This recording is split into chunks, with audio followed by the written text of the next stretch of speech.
नमस्कार. मातृपितृ देवो भव या मालिकेतील आज हा चौथा भाग. या मालिकेला आपण जो उत्स्फूर्त प्रतिसाद देत आहे त्याबद्दल मी खरोखरीच ऋणी आहे. तसं पाहिलं तर हे व्यक्तिगत माझ्या आठवणी आहेत, माझ्या आईवडिलांच्या आहेत, पण एकूण त्या समाजाचं त्यावेळचं प्रातिनिधिक स्वरूप त्यात आहे. आणि त्या काळी सर्वच आईवडील कशा पद्धतीनं आपल्या मुलांची काळजी घेत किंवा संस्कार करत याचंही त्यात प्रतीक आहे असं मला वाटतं. म्हणूनच केवळ आपण हा इतका प्रतिसाद देत आहे. खूप लोकांनी फोनही कळवलं मला. त्यामुळं मला खूप समाधान वाटतं की चांगलं आपण हा उपक्रम योग्य सुरू केला आहे याची खात्री वाटते आहे. मागच्या भागामध्ये आपण प्राथमिक शाळेतला माझा बघितलं, पण त्या सगळ्या काळामध्ये सुद्धा बहुकाका फारसं बघत नसत. शाळेत शिक्षण, मुलं यांच्या बाबतीत ती सगळी आईची जबाबदारी असायची. त्यामुळं मी पहिलीला मला कानिटकरबाई होत्या, मग दुसरीला दांडेकरबाई, तिसरीला मराठी म्हणून मास्तर होते आणि चौथीला कुलकर्णी म्हणून होते. तर कुलकर्णी सरांनी एक दिवस, तेव्हा सर म्हणायचे, मास्तरच म्हणायचे, मला सांगितलं होतं की पालकांना एकदा घेऊन या. तर अर्थात पालक म्हणजे बहुकाका बिझी असल्यामुळं आईच शाळेत आली, जवळच्या जवळ शाळा होती ना. मग त्यांनी सांगितलं की अरुणचा अभ्यास चांगला आहे, वागतो चांगला, आणि असा उल्लेख केला. आईने असं लिहून ठेवलं, तर मलाही ते लक्षात नाही, म्हणजे तेव्हाही नव्हतं, की त्यांचा एक धाकटा भाऊ असाच लवकर गेला तर, आणि अरुण माझ्या धाकट्या भावासारखा मला वाटतोय असं काहीतरी त्यांना वाटत होतं, आणि म्हणून ते जास्त लक्ष देऊन मला शिकवत होते असं आईने लिहून ठेवलेलं होतं. तर हे चौथी संपली, मुंज झाली, आणि मला 5वीला इंग्लिश स्कूलमध्ये घातलं. आता ते घालायचं म्हणजे तेव्हा शाळेला ॲडमिशन वगैरे काय फार त्रासाचं काम नव्हतं, की वेटिंग लिस्ट आहे, पालक चक्रा मारत आहेत आणि पालकांचे इंटरव्ह्यू होत आहेत वगैरे. चौथीचा निकाल लागला, बऱ्यापैकी विद्यार्थी मी होतो, फार हुशारी नव्हतो आणि फार डही नव्हतो. आणि आईने सांगितलं आता शाळेत इंग्लिश स्कूलमध्ये जाऊन ते ॲडमिशन घे तिथे. शाळेत गेलो, त्यांची काय फी, तेव्हा आम्हाला ₹3 फी होती इंग्लिश स्कूलला. 3 सहामाही फी, म्हणजे वर्षातनं दोनदा भरायचे ₹3 आणि काहीतरी ₹2 टर्म फी, म्हणजे एकदाच भरायची अशी काहीतरी होती. आम्ही प्रवेश घेतला आणि 5वीत पासून शाळा सुरू झाली. तोपर्यंत हाफ पॅन्ट, आणखीन शर्ट, इस्त्री बिस्त्री हा भानगड नव्हतीच तेव्हा. फक्त इंग्लिश स्कूलमध्ये जायला लागल्यानंतर वडिलांनी एकदा सांगितले की अनवाणीत जाऊ नकोस. कारण शाळेत आम्ही प्राथमिक शाळेत अनवाणीत जायचो, ते सोयीस्कर पडायचं. दुपारच्या मधल्या सुट्टीत खेळायला, पळापळी किंवा काही असेल, किंवा एक माझ्या मारामाऱ्या झाल्या ते पळायला सोयीस्कर पडायचं, मारायला किंवा मार खायलाच नको म्हणून. मग ते चपला घालून जायला सुरुवात केली. फक्त ड्रेस तोच होता. शाळेत तेव्हा फारसं गणवेशाचं, पण खाकी चड्डी आणि शक्यतो पांढरा शर्ट असं असायचं, कधी रंगीत सुद्धा चालायचा. आणि तेव्हा इंग्लिश स्कूलची शिक्षण व्यवस्था तेव्हा प्रागतिक होती. म्हणजे 5वीला आम्हाला मुलं घडवायला कसं, तेव्हा शाळा प्रयत्न करत होती. 5वी, 6वी, 7वी या 3 वर्षामध्ये चित्रकला हा विषय होता, संगीत हाही विषय होता. तेव्हा चित्रकला आम्हाला बक्षी मास्तर आणखीन ढवळे मास्तर दोघं होते. संगीत शिक्षक म्हणून बाळासाहेब भटंगे होते. आणि हस्तव्यवसाय किंवा चित्रकला असं 1 वर्ष विषय असायचा. खरं तर त्यात काय, म्हणजे मला गती फार नव्हती. संगीत शिकायला गुरु संगीत विद्यालय म्हणून बाळासाहेब भटंगेंच्या वडिलांचं, त्यांनी पुस्तक लिहिलं होतं, त्या आधारे ते शिकवायचे. आणि आमचा आवाज विवाज सगळा असाच आनंदच होता तो एकूण. त्यामुळे मला असं आठवतं की संगीताच्या आमच्या परीक्षा व्हायच्या, त्यात मार्क असायचे. तेव्हा भटंगे मास्तर सांगायचे, तुम्ही गाऊ नका, तुम्हाला पासापुरते मार्क देतो. 50 पैकी 18 मार्काला पासिंग असायचं, तेवढे मार्क मिळायचे. तिमाही, सहामाही, 9माही वार्षिकाच्या परीक्षा असायच्या. त्या प्रगती पुस्तकात 5वीचं मला आठवतं ते साधारण बरे मार्क होते. प्रगती पुस्तकांशिवाय फी पुस्तक असायचं, आणि त्याच्यावरती वडिलांची सही. तेव्हा वडिलांचा संबंध यायचा आमच्या शिक्षणाशी. तोपर्यंत घरी सगळी कामं करायची, हे सगळं चालू ठेवायचं, हे चालू असायचं. 6वीपासून आम्हाला सुतारकामाचा वर्ग होता, तगारे सर शिकवायचे. आणि त्यामुळं रंधा, पटाशी, साड्या, हे सगळी कामं आम्ही आमच्या हातनं घडवून घेतली त्यांनी. तेव्हा तगारे सरांचा एक लोखंडी रंधा होता. बाकी आम्हाला रंधे म्हणजे साधेच लाकडी रंधे, त्याला पातं ते कसं लावायचं, पातं लावायचं कसं, धार लावायची हे सगळं शिकलो आम्ही. आणि तो नीट रंधा चालवला नाही की तगारे सर होणे मला आठवते अजूनसुद्धा. त्याच्यासाठी बारकी बुटकी मूर्ती होती पण खणखणीत आवाज होता. आणि मग ते म्हणजे शंकर सूर्यवंशी म्हणून शिपाई सुतार कामाच्या वर्गाला असे. म्हणजे शंकर माझा रंधा घे, म्हणजे मग ते शंकर एक लोखंडी कपाट होते ना, सरांचा रंधा बाहेर काढायचा. जसा अगदी कोहिनूर हिरा जपून असा तो रंधा असायचा. मग सर मला सांगायचं आम्हाला मुलांना, बघा कसा बास बास बास बास आम्ही रंगतोय ते. फार गंमत होती आणि मास्तरही मारायची, प्रेमानं शिकवायचे सुद्धा. तेव्हा बालवीर चळवळ सुरू झाली ती नुकतीच. आणि माझ्या आईचा असा नेहमी कटाक्ष आहे की प्रत्येक ह्याच्यात आपल्या मुलांनी भाग घेतला पाहिजे. मग त्या बालवीर चळवळीत आम्हाला वेगवेगळं शिकवायचे. कवायत असायची, त्याला तो खाकी गणवेश, गळ्यात स्कार्फ वगैरे. आणि मग त्यात खरी कमाई म्हणून एक असायचं की तुम्ही काहीतरी काम करा, म्हणजे स्वतःचे पैसे कष्ट करून मिळवा. मग आम्हाला शाळेत शिक्षक सांगायचे बाजारपेठेत जा, लोकांच्या दुकानात साफसफाई करा, काय असेल ते. त्याच्यामुळे ही कष्टाची सवय असावी आणि कष्टाची लाज वाटता का, म्हणजे दोन्ही उद्देश फार चांगली कल्पना होती. असा अभ्यास आमचा तिकडे चालू होता. इकडे सातारला तोपर्यंत म्हणजे घरच्या आघाडीवरती माझे थोरले चुलते दादा, त्यांची सातारा रहमतपूर सर्व्हिस होती आणि गोपाळरावांनी जी गाडी घेतली त्यांची पॅसेंजर सर्व्हिस सातारा मेढाशी लाईन चालायची. अर्थात मला सगळं तेव्हा कळत नव्हतं, पण पुढच्या ह्यातनं मला माहिती होत गेलं. पुढं राष्ट्रीयकरण झालं. माझ्या वडिलांनी तेव्हा खूपशा सर्व्हिसचे जे ड्रायव्हर्स होते किंवा क्लिनर्स होते, एजंट होते, यांना इष्टीत नोकऱ्या मिळवायला मदत केली. म्हणजे पुढं आम्ही जेव्हा कॉलेजला मी पुण्याला जायचो तोपर्यंत ते आमच्या जुन्या कंपनीतले ड्रायव्हर्स तिथं कुठं कुठं इष्टीत होते, ते म्हणायचे या मालक म्हणून. आणि मग ती नॅशनलाइज झाल्यानंतर दादानी एक ट्रक घेतला होता. आमच्या थोरल्या गोपाळवाडी सुद्धा धाकट्या चुलत्याने सुद्धा एक ट्रक घेतला होता. त्या ट्रकचे नंबरही मला माहिती आहे, BY L4791 असं काहीतरी तो ट्रक होता, तो फोर्ड कंपनीचा. आणि शिवाय मग त्यांनी मेढ्या लाईन करता एक टॅक्सी घेतली. अनेक वर्ष ती टॅक्सी म्हणजे स्टेशन वॅगन टाईप टॅक्सी होती. BY L1370 नंबर त्या गाडीचा. खूप वर्ष त्याच्यावरती मनोहर भंडारे ड्रायव्हर काम करायचे. घरच्यासारखेच होते ते आमच्या गोपाळांच्या. आणि ती मेढा लाईन चालू ठेवी. आम्हाला कधी कधी वाटलं तर त्या गाडीतनं चक्कर मारायला मिळायची. अर्थात ते बघितलं तर वडील रागवायचे, पण चालू असायचं. आणि आम्हाला मग घरच्यामध्ये मात्र जसं जसं वय वाढत गेलं तर घरची जास्त कामं मागा लागायला लागली.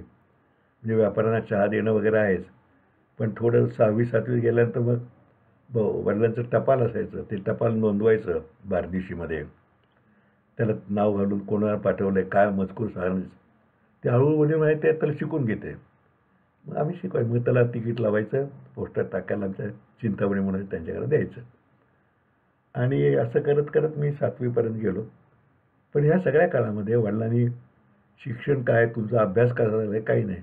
परीक्षा झाली का झाली, रिझल्ट लागला का झाला का पास, किती मार्क मिळाले, काय फार कमी आहेत, अभ्यास नीट करायला पाहिजे एवढं म्हणायचे. प्रगती पुस्तकावर सही करायचे. मात्र आईचं बारकाईने लक्ष असायचं. आणि त्यामुळं कुठं अभ्यास कमी पडतो आहे पण शिकवायची वगैरे नाही, तुमचा तुम्ही अभ्यास केला पाहिजे एवढं म्हणायची. वेगळी जागा पाहिजे तुमची, तुम्ही त्या आमच्या इथं जिन्याच्या बाजूला एक डेस्क होतं, तिथं डेस्कवर बसून तुम्ही अभ्यास करा. आणि त्यामुळं आपला आपण अभ्यास करायला पाहिजे ही जाणीव मनामध्ये रुजत गेली. आणि मग धाकट्या भावांना सांभाळणं एक काम असायचं तेव्हा. बाकी मदत करणं, चहा नेऊन देणं, किंवा भाऊकांच्याकडे खूप वेळा लोक यायचे, त्यांना चहा नेऊन देणं. आपोआप कळायला लागलं ना की चहा नेताना हेनकाळा नाही पाहिजे, कपातला चहा बशी सांडता कामा नये, ट्रे व्यवस्थित धरला पाहिजे. जिन्यातनं मी कारण तोपर्यंत आमच्या वडिलांनी तेव्हा 1953 साली मी 6वीत असताना, तोपर्यंत आम्ही भाड्याच्याच घरात राहत होतो सांगितलं तुम्हाला. तिथनं जवळ शनिवार पेठे, म्हणजे आत्ता जिथं आम्ही राहतो ती 69 शनिवार ही जिथं खंडू कोठावळे म्हणून त्यांची जागा होती, वाडा होता जुना. तो वाडा विकत घेतला. मला वाटतं तेव्हा काहीतरी थोडं कर्ज वगैरे सुद्धा काढायला लागलं असेल. आणि तिथं आत्ताची आमची वास्तू आहे, आनंदी निवासी बांधली. आनंदी म्हणजे माझ्या आजीचं नाव. सुरुवातीला पुढचा बांधला, मग मागच्या थोड्या खोल्या बांधल्या, भाडेकरू असावेत म्हणून. आणि मग तेव्हा माझी आत्या सगळ्यात धाकटी, ती यजमान वारले ते, मग तिला मागच्या जागेमध्ये भाडं नॉमिनल होतं, पण ती राहायला लागली तिथे. मग त्या आमच्या या नवीन घरामध्ये लोक यायचे, ते माडीवर हॉल होतं बारका, तिथं बसायचे, तिकडं चहा नेऊन द्यायचं वगैरे, सगळी काम आम्हाला करायला लागायची. आणि मग यातनं आपोआपच शिकायत गेलं की कुणी आलं तर कसं सांगायचं, व्यापारी येतील त्यांच्याशी बोलायचं कसं, त्यांना या बसा भाऊ का कुठं गेले सांगायचं, केव्हा येतील. मुक्कामा असले तर त्याला ते मागच्या भागात सांगितलं पाणी देणं आंघोळीला. आणि व्यापारीसुद्धा तेव्हाही नाही, आजसुद्धा, म्हणजे आता गेल्या नंतर एसटी मुक्कामाच्या सगळ्या झाल्यानंतर मुक्काम करणारे व्यापारी कमी झाले, पण तेव्हा जे लोक यायचे ते मुक्काम करून बरोबर डबे घेऊन यायचे. कित्येक जैन मंडळी असत, ते डबा असला त्याला थोडं दूध लागलं तर दूध द्यायचं भाकरीबरोबर खायला. काही काही तर मला आठवतं आहे, नावही मला लक्षात आहे, घेत नाही मी, पण कडक जैन होते. ते म्हणजे पाणी आमच्याकडे त्यांना नळाचं पाणी चालायचं किंवा आमच्याकडे विहिरीचं पाणी असायचं नाही, पण ताजं पाणी, मग त्या बोरिंगचं पाणी त्यांना द्यायचं. ते देताना म्हणजे उजव्या हातातनं पाणी द्यायचं. म्हणजे काय काय शिस्त आपसूक आमच्या अंगामध्ये ती मुरत गेली. आणि असं या नवीन घरामध्ये सुद्धा म्हणजे तोपर्यंत वडिलांनी इन्कम टॅक्स प्रॅक्टिस सेट होत आली ती हळूहळू. आमच्याकडे पहिल्यांदा वडिलांनी सायकलवरनं जायचे, मग ती घंटासुद्धा आम्हाला लांबनं वडील येतात ते कळायचं.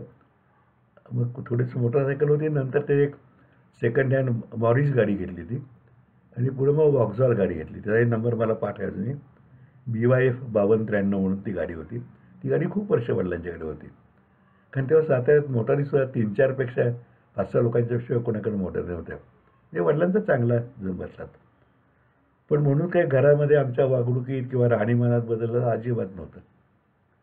म्हणजे मला फक्त एकदाच वडिलांनी बोललेलं आठवतं, रस्त्यात थांबून. शाळेतनं मी असा येत होतो आणि एक वडील गाडीतनं कुणीकडे ते तिकडे येत होते, इंग्लिशमधनं बोळातनं.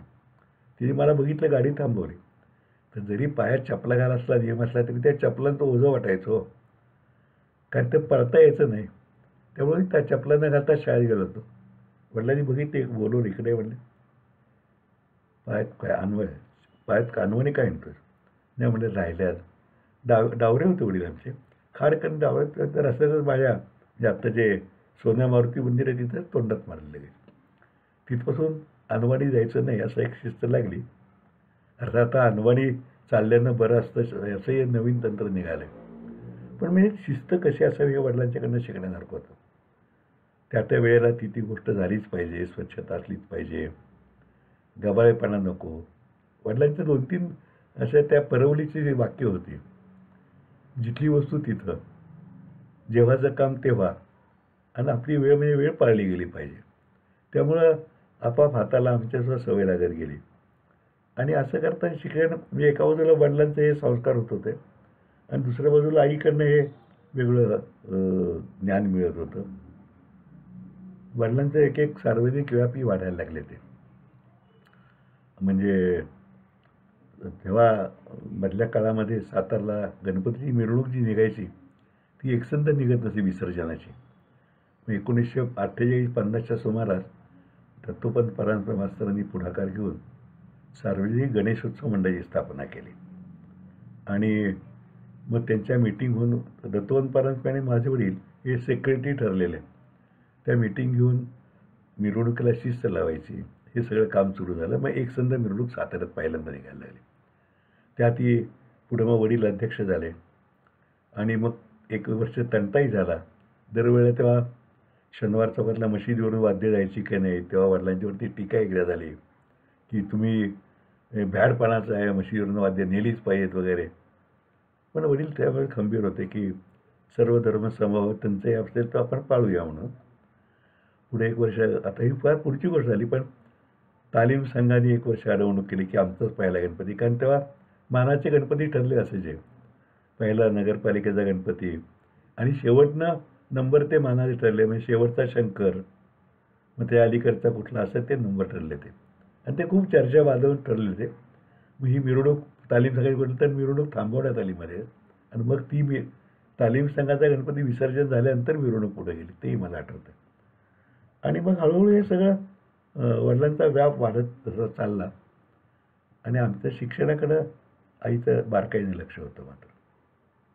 आणि आई कसं हे सगळं सांभाळत असेल म्हणजे आम्ही तोपर्यंत 14 भावंडं होतो. म्हणजे धाकटा अच्युत 52 सालचा. मग ते आमच्यावर जो मोठा असेल ते धाकट्याला सांभाळायचं. अगदी लहान असेल म्हणजे आम्ही सुद्धा लहान असताना एक काय करायचं तर कोण घरात इतर माणूस नाही ना. म्हणजे मी लहान होतो तेव्हा किंवा मी थोडा मोठा झालो, उषा लहान होती. एक खोकं आणलेलं होतं, त्यात ते आई उभं करून ठेवायची. बाहेर पडता यायचं नाही. खोकं असल्यामुळे पडायची भीती नाही. शांत होतं. बरं रडलं तर आई रडला तर खुशाल रडून ती चांगली फुफ्फुस साफ होतात पडायची.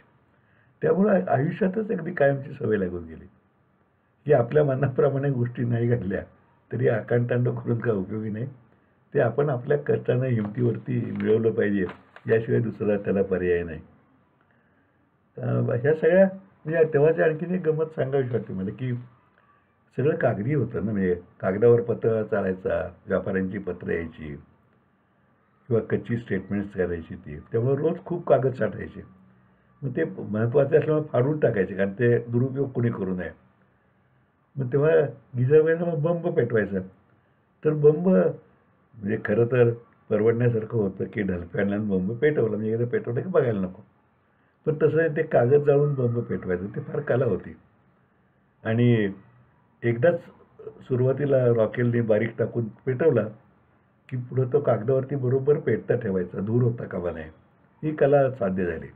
आम्ही गमतीनं म्हणायचो की वेळ अंत्यसंस्कार सहाय्यक मंडळाचं काम मी बघायला लागलो आणि खूप म्हणजे 400-500 लोकांच्या तरी अंत्ययात्रेला मी स्वतः गेलेलो आहे. त्यांना खांद्यावरनं अग्नीपर्यंत थांबलेलो आहे. ते चिता रचायचे हे मोठं काम असायचं तेव्हा. तेव्हा म्हणायचं की हे चिता रचून पेटवणं बरोबर आणि ते बरोबर जळत येणं हे कौशल्याचं काम असायचं.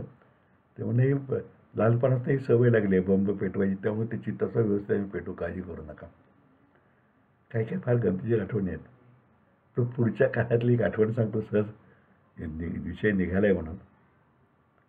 अंत्यसंस्कारची गाडी जोपर्यंत आम्ही 83ला नवीन आणली नव्हती तोपर्यंत मारवाडी समाजाचे लोक मात्र जुन्या गाडीतनं मृतदेह न्यायचे नाही, ते खांद्यावरनंच माहुलीपर्यंत न्यायचे. आणि नवीन गाडी आणल्यानंतर सुद्धा काही कर्मठ मंडळी करायची, पण पुढं आता रूढ झालं ते. तर तेव्हाची एक गोष्ट, आमच्या एका मारवाडी मित्राची आई वारली. आम्ही सगळे गोळा झालो. मारवाडी इथं घरं 50-55, त्यातली तरुण मुलं आली ती. पण तरुण मुलांच्यापेक्षा त्यात ज्येष्ठ माणसाची संख्या जास्त होती आणि ती बॉडी तर खांद्यावरनं माहुलीपर्यंत न्यायची होती. मग काय म्हणजे काय त्यातलं शास्त्र असं की ते खांदे बदलत जायला लागतं मग बॉडी जड असल्यामुळे. आणि ते पुढं पुढं कोणी बदली करायला येईच ना. मला आठवतं की मुकुंदराव जोशी जे संत असतात तेही मित्र. तेव्हा पुढच्या बाजूला मुकुंदराव मी असं जवळजवळ एक 2-3 फरलांग तरी आम्हाला शेवटचं न्यायचं पाहिजे. म्हणजे मुकुंदराव मला चालता चालता म्हणाले, काय रे दमलायस काय? हो म्हणलं दमलोय, पण आता करतोय काय? नाही म्हणले मी तुझ्याहून जास्त दमलोय, मी मोठा आहे, पण तिथपर्यंत जाऊया. फार तर तुला येताना संतोषमय वडापाव खायला घालतो म्हणून. वडापाव नव्हता, चहा कॉफी वगैरे. पण हे सगळं काम करायची सवय तेव्हा जुनी जी लागली ना, त्यामुळं हे साध्य झालं. मग मी 8वीत गेलो. गणित विषय पहिल्यांदा आला आणि आपण जरा बरे विद्यार्थी आहे हा भ्रम गळून पडला. 8वीला आम्हाला पहिल्यांदाच सरकारने असं केलं होतं की कॉमर्सचंही शिक्षण विद्यार्थ्यांना घ्यायची सोय ठेवली. म्हणजे तेव्हा टेक्निकल विषयात शिक्षण होतं. आमच्या शाळेतली ई तुकडी जी होती ती टेक्निकलसाठी होती. म्हणजे त्यांना आठवड्यातनं 2 दिवस धंदे शिक्षण शाळा होती. इथं म्हणजे त्यांना ड्रॉईंग काढणं किंवा बाकी मशीनची माहिती घेणं, इंजिनिअरिंगचं प्राथमिक ज्ञान. तसं कॉमर्स म्हणून आम्ही जेव्हा 8वीत गेलो तेव्हा ते कॉमर्सची तुकडी सुरू करायचा निर्णय झाला. म्हणजे शासनाने घेतला आणि डेक्कन एज्युकेशन सोसायटी किंवा इंग्लिश स्कूलनी तो अंमलात आणला. त्यामुळे आता आमच्या वडिलांची इच्छा होती की मी प्रॅक्टिस करायची, त्यामुळे कॉमर्सला जाणार. तेव्हा कॉमर्स तुकडी आमची रवानी केली. मग त्याकरता वेगळी तुकडी काढली, क तुकडी, 8वी क. आणि आमचा कॉमर्सचा वर्ग तो झाला. म्हणजे 30-35 आम्ही मुलं त्यात होतो. बरीचशी व्यापारी मंडळींची मुलं होती, आम्ही इतर काही होतो. आणि मग त्याकरता आम्हाला सातारा म्हणजे कन्याशाळा सातारा, इंग्लिश स्कूल सातारा आणि प्रतापसिंह हायस्कूल सातारा, ह्या तिन्ही शाळातल्या ज्या कॉमर्सच्या तुकड्या होत्या त्यांचे कॉमर्सचे तास प्रतापसिंह हायस्कूलमध्ये चालायचे. त्यामुळं दर आठवड्यातनं एक दिवस प्रतापसिंह हायस्कूलमध्ये जायला लागायचं, एक एक आळीपाळीनं तिन्ही शाळेतले विद्यार्थी. आणि तिथं मग ते आमचं कॉमर्सचे शिक्षण सुरू झालं. तेव्हा पहिल्या वर्षाला म्हणजे 8वीला टायपिंग हा विषय होता, 8वी आणि 9वी 2 वर्ष, आणि अकाउंटन्सी. त्यामुळं मराठी आणि इंग्लिश टायपिंग शिकायला दप्तरदार सर, आणि कॉमर्सला सुरुवातीला पारोळेकर सर होते, जे पुढे सेल्स इन्स्पेक्टर झाले आणि मला नंतरही भेटले होते. आणि नंतर महाबळेश्वरकर सरला, जे कॉम्रेड महाबळेश्वरकडून पुढं प्रसिद्ध झाले ते. आणि त्यामुळे टायपिंग यायला लागल्याबरोबर घरी वडिलांनी सांगितलं, तर तुला टायपिंग थोडं थोडं यायला लागलं आहे ना. कारण आमच्या वडिलांना सगळ्या पत्रावर टाईप असायचा. एक मराठी आणि इंग्लिश दोन्ही मशीन्स आमच्याकडे होती. त्यामुळे उद्यापासून थोडी थोडी पत्र टाईप करत जा लागलं. काम सुरू झालं लगेच. पण फार म्हणजे माणसं घडवणं न बोलता हे आमच्या वडिलांच्याकडनं आणि आईकडनं शिकण्यासारखं होतं. तेव्हा ते काम सुरू झालं. आणि 8वीला गणित विषयात मी नापास झालो. बाकी विषयात बरे मार्क होते, पण गणितात नापास झालो. आणि पहिल्यांदा आयुष्यात एक नापास असा शिकावंच एका विषयात का होईना. वडिलांनी झाडून वगैरे झालं सगळं. आई म्हणजे तुला काय कळत नाही? तर म्हणलं मला ते बीजगणित वगैरे काय भूमिती असं कळत नाही फारसं. मग ठीक आहे म्हणजे म्हणून वर्तक सरांच्या क्लासला जा. म्हणजे आमच्या हे निर्णय सगळे आईचे होते. मी वर्तक सरांच्या क्लासला जायला लागलो. तोपर्यंत माझी धाकटी बहिणी ती कन्याशाळेत गेली. ती मी 8वीत होतो तेव्हा ती 3 वर्ष मागं माझ्या 5वीत कन्याशाळेत गेली. अशोक तेव्हा सातारा शनिवार शाळेत, आणि अच्युतचा नुकताच जन्म 52 सालचा झालेला. त्यामुळं ही सगळी सांभाळायची त्याडी मुलं हे आईचं काम. आणि वडिलांनी बाहेरचं बघायचं, कारण त्यांचा रोज एक एक नवीन व्याप कुठला ना कुठल्या संस्थेचा वाढत चालला होता. हा पुढं व्याप सातत्यानं त्यांच्या अखेर अगदी शेवटचे 1-2 वर्ष सोडता वाढता राहिला. एकेकाळी जवळजवळ 10, 12, 20, 16 संस्थांचे ते पदाधिकारी होते. म्हणजे आधुनिक संस्थानिक असं ज्याला आपण म्हणू शकू, संस्था इन्व्हर्टेड कॉमर्समध्ये, असे ते होते. आणि हा आमचा घरचा सगळा आम्हाला घडवायचं काम आई करत होते. त्यातनं पाटकोरे कागदाची शिकवण आईची, ही कागद वाया घालवता का म्हणजे तेव्हा पर्यावरण स्नेही किंवा इको वगैरे असं नव्हतं, पण कागद वाया कशाला घालवायचं नाही. म्हणजे महात्मा गांधी किंवा विनोबा म्हणतात की चतकोर कागदावर पाटकोरे लिहायचे, ते आमच्या घरात लहानपणापासून आईने शिकवलं होतं आम्हाला. असे एक एक या दोघांच्या आठवणी आहेत. आज आपण इथे थांबूया. बाकी ह्या आठवणी चालू होतील, कशा वाटतात मला कळवा. आणि मधले 2 भागात राहिलं माझं, पण आईवरचीच एक कविता वाचून मी या भागाचा समाप्ती करूया. कवितेचं नाव आहे वळण. आई गेल्यानंतरच्याच कविता आहे त्या. वळण, तू बजावून सांगायचीस, विसरलो तर चिडवायचीस, एवढं वय होऊन सुद्धा कधी चक्क रुसायचीस, पुन्हा पुन्हा म्हणायचीस. प्रवासाला निघताना दरवेळी सांगून जावं, आणि जातानाही जातो नाही तर येतो म्हणावं. हे सगळं वळण आम्हा मुलांना लावणारी तू आज मात्र कशी तेच वळण विसरलीस. हे सगळं वळण आम्हा मुलांना लावणारी तू आज मात्र कशी तेच वळण विसरलीस. प्रवासाला निघताना तूच सांगायचं राहिलीस. हा तुझा प्रवासही साधासुद्धा नव्हता, परत न यायचा महाप्रवास होता. अशा वेळी तरी वेड्या मनाला वाटतं, तू मन भरून बोलायला हवं होतंस, वय बी सारं विसरून पोटाशी धरून कुशीत मायेच्या घ्यायला हवं होतंस. तूच लावलेलं वळण तूच मोडायला आज तरी नको होतंस. तूच लावलेलं वळण तूच मोडायला आज तरी नको होतंस. परत येणार नसलीस म्हणून काय झालं,